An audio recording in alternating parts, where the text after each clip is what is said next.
Here, there seems to be a bit of relief for some Americans as inflation in June reached its lowest point since 2021, sitting at 3%. But that is still higher than the Federal Reserve's target of 2%. And while the prices of goods like gas and eggs have dropped, the cost of many items still remain high. And to weigh on this and more is Matthew Hennessey, Deputy Op-Ed Editor at the Wall Street Journal. Matthew, great to have you back on.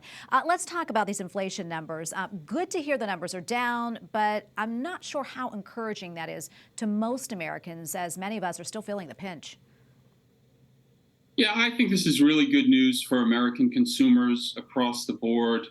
It's been 2 long years of really, really painful inflation, which, as economists will be happy to tell you, is a very pernicious economic disease. It makes people crazy. You watch your savings erode. You don't know from day to day how much things are going to cost. It makes it impossible to plan and budget. So the fact that it's coming down, that the inflation is cooling off, is great news. The bad news is that it's not quite where it should be. The Fed has a mandate to keep inflation at a roughly 2% level, and we're not there yet. So at the next meeting of the Fed in a week or two, they're definitely going to raise rates a little more. The market didn't seem to mind that today. Just very pleased with this inflation cooling off. And hopefully we'll get down to a place where we can continue to have a resilient economy with strong jobs and wage growth and low inflation so that people can plan their lives and save money on the expectation that it'll be there for them when they go to get it. Yeah, I want to switch gears now. As we heard from Eric earlier, FBI Director Christopher Wray faced some harsh criticism in front of a congressional hearing this morning over a number of issues, including the weaponization of the FBI against certain groups, including Catholics. Matthew, your thoughts, and what do you think will come from all of this?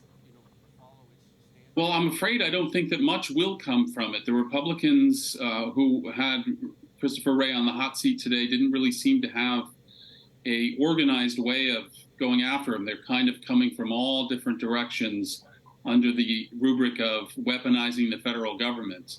There were some good questions about, the targeting of pro-life Catholics, that very famous case where the pro-life activist was ripped from his home. And the FBI should definitely be held to account for that because those are over-the-top tactics against people, as we know, who only want to protect babies and mothers. So it seems entirely partisan motivation, which the FBI shouldn't really be engaging in.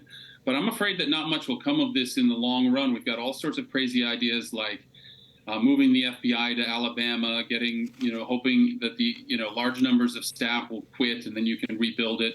I don't know that the Republicans have put together a really coherent plan for addressing the problems at the FBI that we've been learning about the last, frankly, 5, 6, 7 years now, where it seems a lot of investigations are politicized from the start. And powerful people aren't being held to account or investigated because they belong to the right political party. That's obviously got to stop, but I don't think Republicans have a very good plan for going about it. Something else I'm going to touch on and get your opinion on is yesterday we reported on a new law in Virginia that went into effect protecting churches from discriminatory state disaster regulations, this in light of the COVID pandemic. I want to get your insights, what you think of this law, and do you think we could see similar legislation in other states? Well, there has been some codification of these kinds of laws in other states. The takeaway for me is that this is a political victory.